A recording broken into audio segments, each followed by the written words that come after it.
this is Christian Buckley with another MVP Buzz Chat, and I'm here this morning with Paul. Hey, Paul, how's it going? Going well, Christian. It's good to see you. I haven't talked to you in a little while. I see you're hanging out on the docks. Good for you. Yeah, well, this is where I wish that I was right now. For Cleveland, which is where I live, it's actually a really strange December day. We're hitting about 60 degrees here today. There's not a lot of ocean front in Cleveland. Hey, we are the North Coast of America. We are about the only place in the U.S. that gets to call itself the North Coast. Now, that's Lake Erie is the body of water that we're the coast of, but yeah, we're officially the North Coast between us and Canada. Yeah, it's that beautiful drive through that area. Finally, I did I went from Seattle all the way to Portland, Maine, with two of my boys, and drove all around and did a bunch of events. And I had never done the coast to coast trip. And we stopped off and visited a number of places that were right along the lake there. Just as a beautiful area. Stayed overnight. It's a gorgeous drive if you take the trip. You know, there are roads that go along the lakeshore across all the Great Lakes, and it's a great ride to take. But the background picture is actually from Auckland, New Zealand. Number of years ago when they did their first SharePoint conference, I was invited to go down and speak down there, and we took an extra week. And it was only after I had agreed to come down and taken all the vacation stuff and booked our flight that we sat back and realized, wait, this is like the first week in July. That's the middle of winter down there. Yeah. Well, it's still not that bad though. In the middle. No, their winter down there is about like it is here today. It's 40s and 50s. So it's not bad at all, but it's one of those, it's right now the height of summer. So it's kind of where I wish I was instead of here. It's one of my favorite destinations. So I go about almost not quite once a year, not more than every other year. So it's, but Paul, why don't you introduce yourself, who you are, and what you do, kind of your background. So I am Paul Stork. I am owner and principal architect of a small consulting firm called Don't Panic Consulting. I always joke with the attendees at conferences that I'm at that, the first question I normally get after announcing that is, oh, are you a Douglas Adams fan? And the answer is yes, I am, but it has nothing to do with the name of the company. Has nothing to do with Hitchhiker's Guide to the Galaxy. It has instead to do with my middle name, which is my wife's maiden name. We got married back in the 70s and we're both into the women's liberation movement. So we took her middle name, her maiden name is a middle name for both of us, and it's Slovak and pronounced Papanik. And so the name of the company is Don't Panic Consulting. Been a Microsoft MVP for 12 years running now. Started out in SharePoint, now in Office. What is it? Apps and services. Office apps and services. Unless you've gone to the development, there's a few folks that you're part of the old school of the early SharePoint MVPs. Some of them have kind of gone over to the Office development side, or business applications. And I've always been, I'm one of the weird guys that straddles the fence. So I've done development in the past, but I've never been a pure developer. I've always kind of straddled the fence between development and architecture. And that's kind of what I'm doing now is I'm spending most of my time in PowerApps and the application that used to be known as Flow, now called PowerAutomate. And that's where I'm spending most of my development talents. It's interesting too, for people that aren't familiar with the Microsoft MVP program, to know that, so they have those designations, and a lot of so I'm in Office Apps and Services. I was a SharePoint MVP. I was one of the first, I think, 3 that we moved over into Office 365, MVPs, and that was only like 1 year, year and a half, and then they Office Apps and Services, and then or it was what is it? Office servers and something. Office server and services, and then now Office Apps and Services. Right. So they've kind of they've evolved around that. But once you're an MVP in there, and certainly there are categories where you're in depth and you're focused on in just that area. Office Apps and Services is such a broad set of products and workloads that are within that. And so there's even the ability, once you're an MVP, to where you might be 80% of what you focus on, like you and I, we were almost 100% SharePoint focused, when we became MVPs, but we're now spread out where SharePoint is just a piece of what we do, maybe a smaller piece relevant to some of the other things that we're still doing. And so, sometimes maybe Office apps and services may, kind of move off into the background, and you might be focused more on development type things. And there are some MVPs that will then earn a dual MVP or may kind of switch their allegiance over to this other area. Yeah. But at the end of the day, we're Microsoft MVPs. But and I mean, Power Apps and Power Apps and Power Automate are like that because that's technically not under the Office. It's the business MVP. applications. That's the business applications side of the fence. And yet the vast majority of what I do with the products is build applications to interact with Office 365. So it's still right in the middle of what I do. It's just a different group at Microsoft. So well, that's kind of where I wanted to go too. So you're kind of you're bridging the gap between those two areas, but you're talking a lot about Power Automate or Microsoft Flow and these capabilities, and even teaching classes. Why don't you talk about some of that?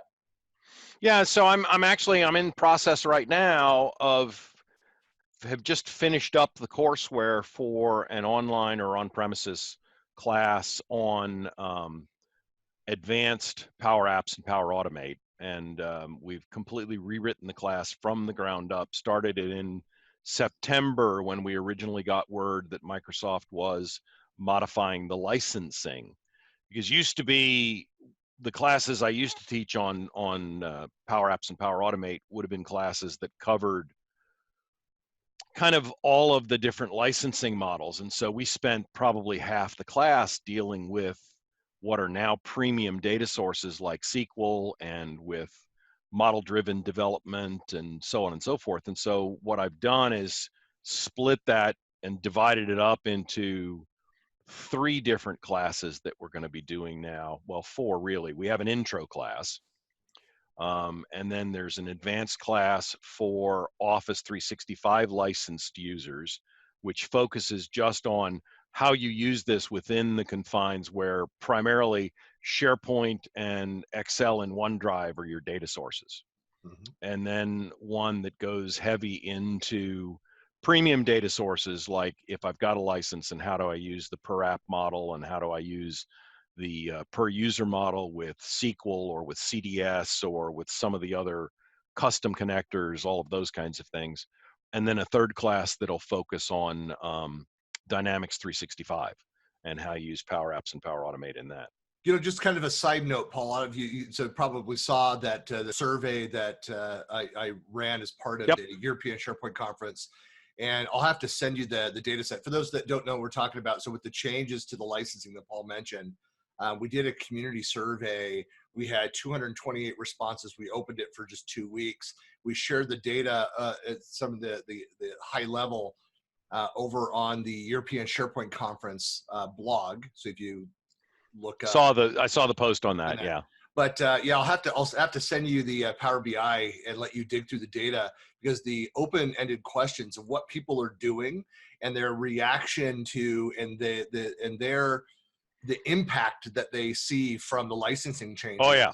Some interesting data that comes out of this, because usually, as you know, you have a survey, you ask an open-ended question, and generally you have very few responses to this. And more than well over 50% of the people responded. It was so there's some great data that's off that you might be interested in. I spend a lot of time on the Power Apps and Power Automate forums in the Power Platform forums for Microsoft, and posted one of the primary pieces on the licensing changes when they were coming up, when they were first announced, and have been one of the active participants in the responses to that thread. And I'll be interested to take a look at your data and see if it matches the stuff that I was seeing in those forums. Yeah, and for your benefit, I sent you the link. I'll link it off to the article in the blog post that's associated with this. Yeah. But it's, so one of the things, look, my feedback to Microsoft on the changes was like, well, obviously they're going to go in and they're going to adjust the pricing. It's a brand new product, new services, and figuring out how it fits in and how to price it appropriately for the cost and based on the usage. I think Microsoft may have failed in properly setting expectations at the beginning when they released things. I don't know if Well, you one of the big have problems involved with that was twice in 2019 they didn't introduce new pricing; they changed existing pricing, and that's been one of the problems. Is they introduced new functionality like the artificial intelligence machine learning, um, some of the things now with Flow UI. So there's a lot of new features and functionality. People don't have a problem when licensing gets changed to cover those new features. It's been more of a scream that I hear from people first when they announced that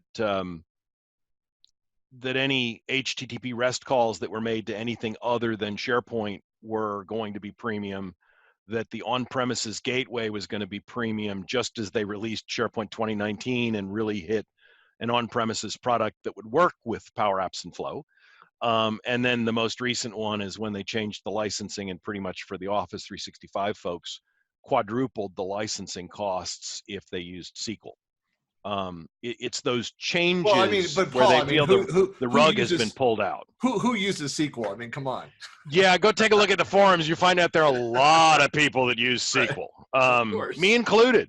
Yeah. So, but what I've been trying to do in the forums is tell people, look, I get it, and I don't necessarily disagree with your dissatisfaction with the deal, but I'm seeing a lot of companies that are saying, we're just walking away from the package entirely.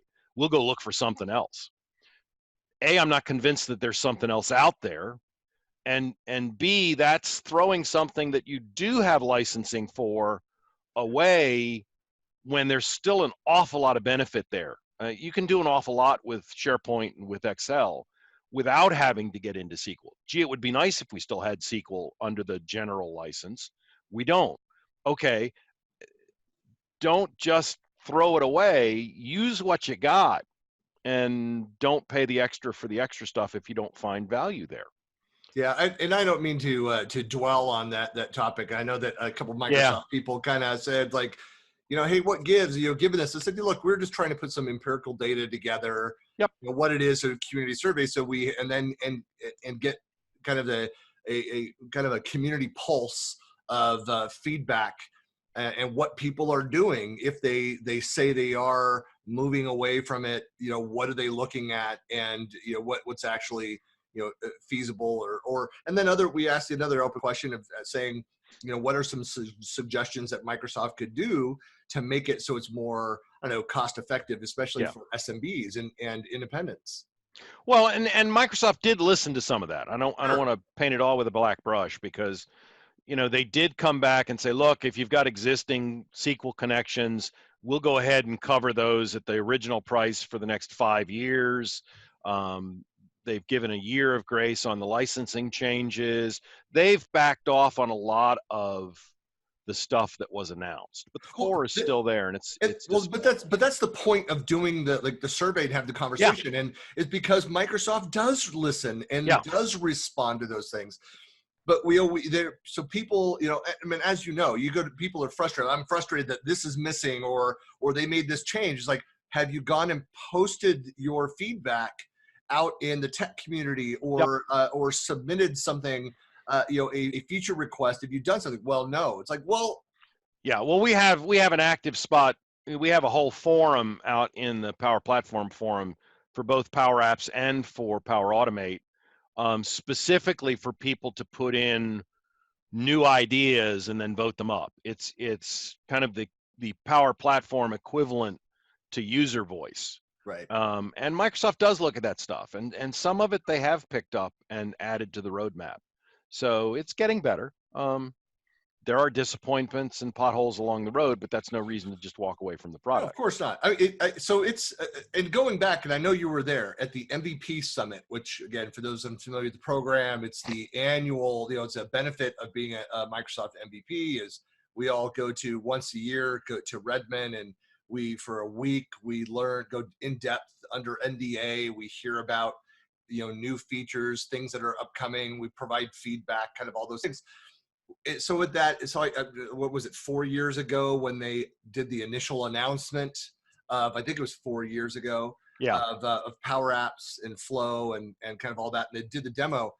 That was one of the biggest cheers, like people Oh were yeah. like standing up. People that hadn't seen it before are like, this looks awesome. There was so much excitement behind it. What was And the excitement that the original, every time they came out with advances to SharePoint Designer and to, the workflow engine that you used in SharePoint Designer, that was always met with a lot of enthusiasm. Well, there's a whole total 2 new products that took it way beyond what SharePoint Designer and workflow used to be able to do. yeah, So and it's been amazing to see the community that has just spun up around this. I mean, yeah, I'm on the board for the user group, the SharePoint Office 365 user group here in Salt Lake City, and we caught wind of PowerApps, Power Automate, user group popping up. We're like, well, like, hey, we've got a dozen other user groups. Like, who are these people? Found out they're not associated with any of the other groups that are around there, and so of course there this movement, a bunch of yeah, us have like gone over and participate with yep, that user group. So yep, it's a lot of passion. I mean, that's for very quickly to be added as a kind of a focus yeah. area as for the Well, and MVP. that's one of the downsides to their being under the Dynamics 365 umbrella, is that it's really somewhat of a split community, because there's a large group that are, Microsoft CRM users, or, one of the other Dynamics products. And they have a completely different point of view, completely different needs, have a different way of writing applications. And then there's, probably the larger size of the people using it are the ones that are coming from the Office 365 side of the fence, but they're not really on the radar for the Dynamics program group. So, it's a strange place, and some really strange decision making that sometimes takes place. And a lot of it is because we have these 2 different audiences that are involved, and hard to pull a central view between the 2 of them together, because they both have very different needs and wants. You're right. I mean, this is so this kind of played out where so as like the SharePoint Saturday movement was really just the whole concept was stolen from SQL Saturday. Oh yeah, And so we, again, locally here, we heard that there was plans for a Dynamics 365 event, and a couple folks in the user group, our user group president, was got involved and became the president of the Dynamics user group, yeah, and told it, like the constituency, the members there, like, hey, let's do an event. Let's build it on this established model. Let's not go reinvent the wheel. Let's do it just like a SharePoint Saturday.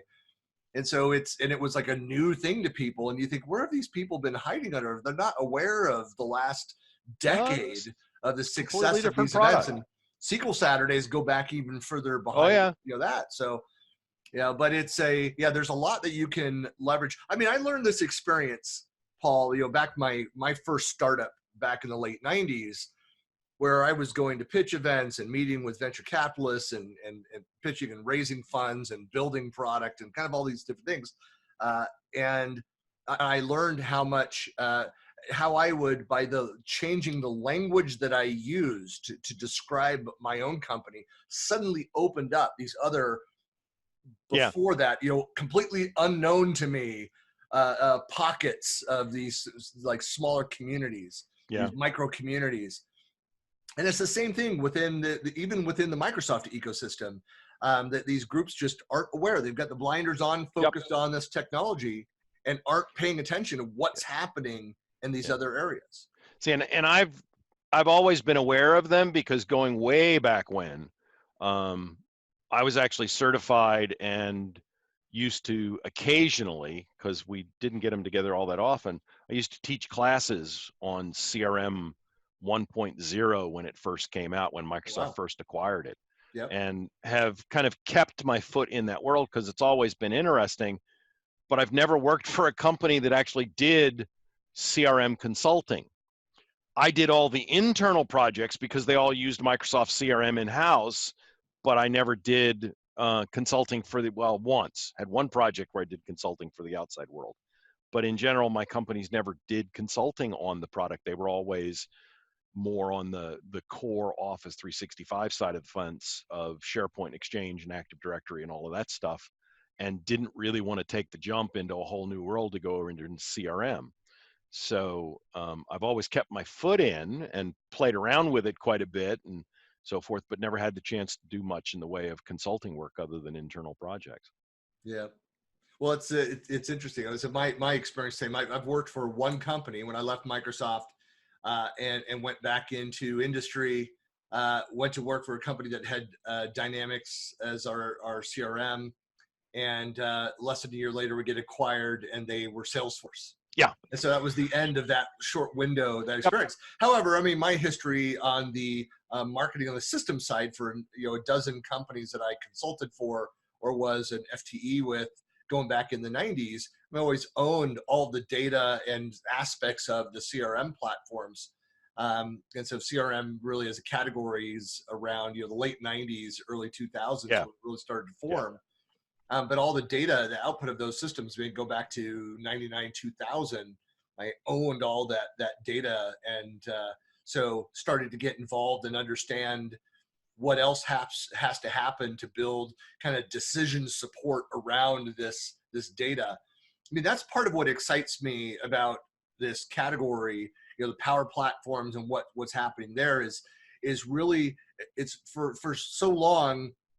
Certainly you've seen the evolution happen in the SharePoint side as well, where so much of the subject matter expertise is around care and maintenance of the platform. And there was less focus on, well, now that we have the platform actually running, what are we doing with it? Yeah, What do we do with the data? Right.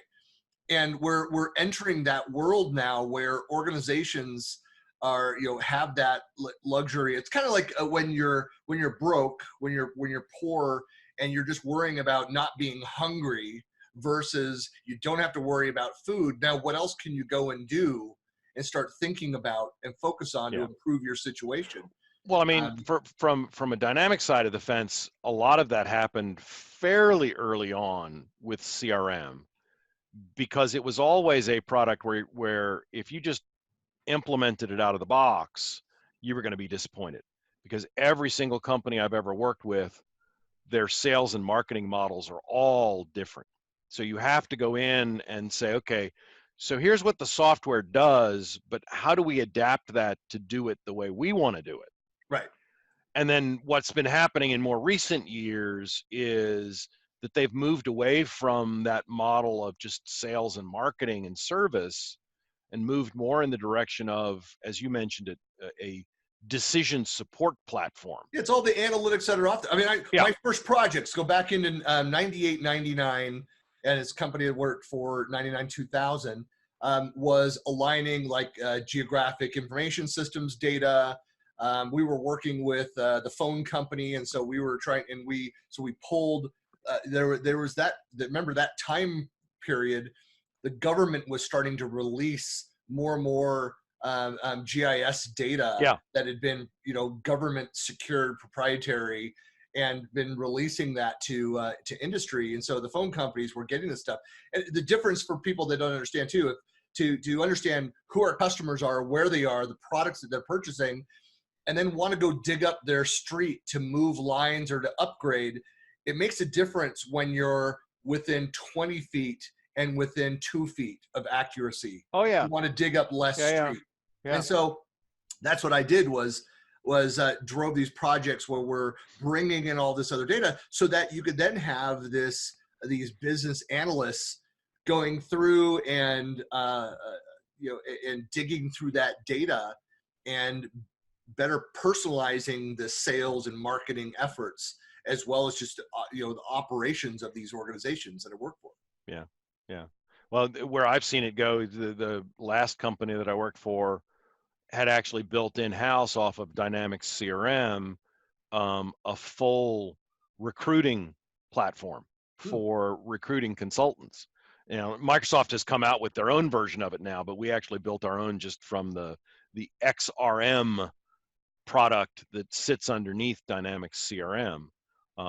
And you know, instead of having customers, we had candidates, and instead of having leads and opportunities, we had, you know, leads in terms of prospective employees and so on and so forth. And the model matches, it's just a completely different way of looking at it. It's not selling a product, it's selling your company to somebody as the product when you hire them. But well, that's a great example though, of that, and where this kind of automation, where it can become so powerful, is that, like, you can have your CRM, you can capture all that data, you can go and then, you know, based on the candidates coming in, and pull other information down from social networks, from their LinkedIn profile and such.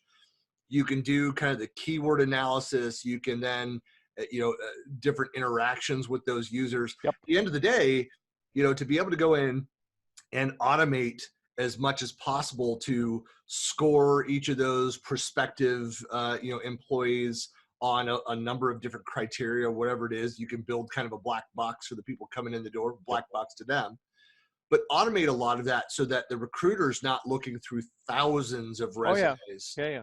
but is looking through the dozens that are qualified and scored around that. I mean, that is and even taking it beyond that, because you're not just taking all of that information and holding it up against a single pattern, you're taking it up and holding it up against a movable pattern, because you're now matching it to data from the other side of the fence that describes the particular position or the job or whatever you're going to put them in.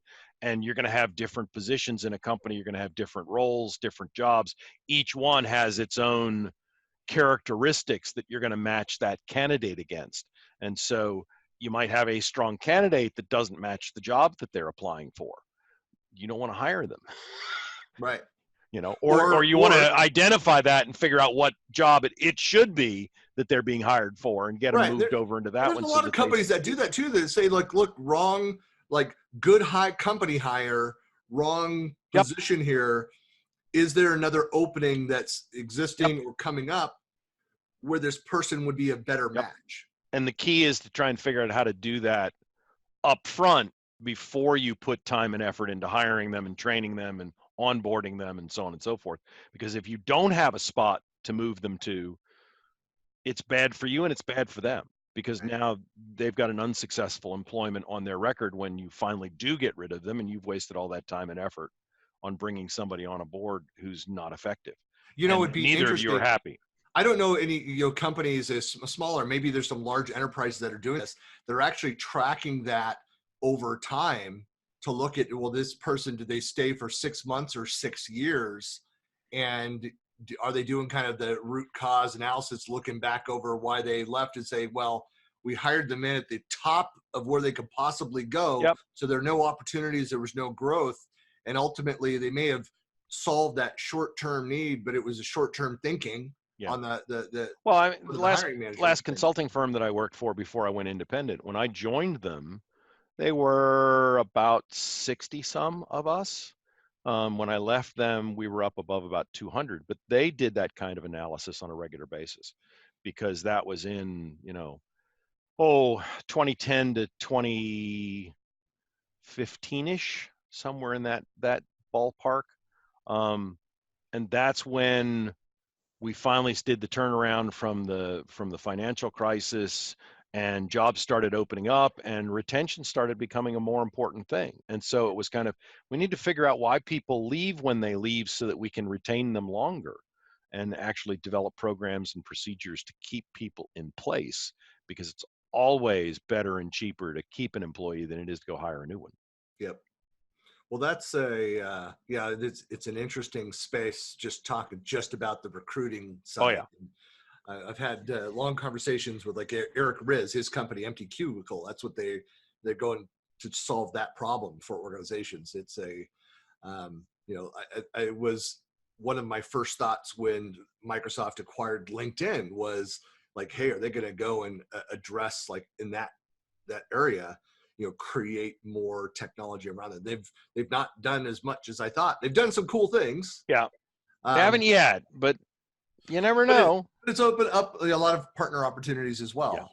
Yeah. So, yeah. Well, what else do you have what going on? What's coming up next for you? So coming up next, I'm going to be teaching that class that I talked about writing for a client sometime in the first quarter. We haven't settled on a specific date yet, but I'll be doing that on premises for a manufacturing firm. I am going to be doing 2 conferences this spring. One of them is going to be, the first one will be the North American Collaboration Summit in Branson, Missouri. And that one comes up the beginning of April. And then end of April, I think it's the end of April, I got to look at my schedule. End of April is SharePoint Fest out in Washington, D.C. Oh, yeah. In there. Yep. I pretty much hit each of the SharePoint Fests. That's my primary conference that I go to. It's a fun conference. It's a good conference. Yeah. And I usually do a workshop and 3 or 4 sessions and then fill in as needed. Because every time somebody ends up, this last time we had one speaker who had a family emergency and couldn't come. So I picked up her 2 sessions in addition to my own at the conference, and I enjoy helping out that way. So. Yep. Well, Paul, it's and people want to get in touch with you, learn more about you. Where can they find you?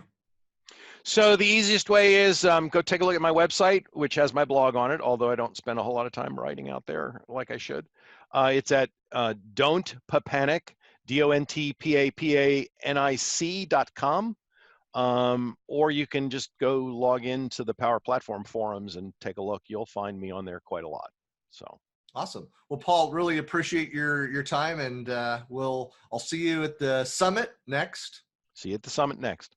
Right. Yep. Look forward to it. Talk to you Thanks later. a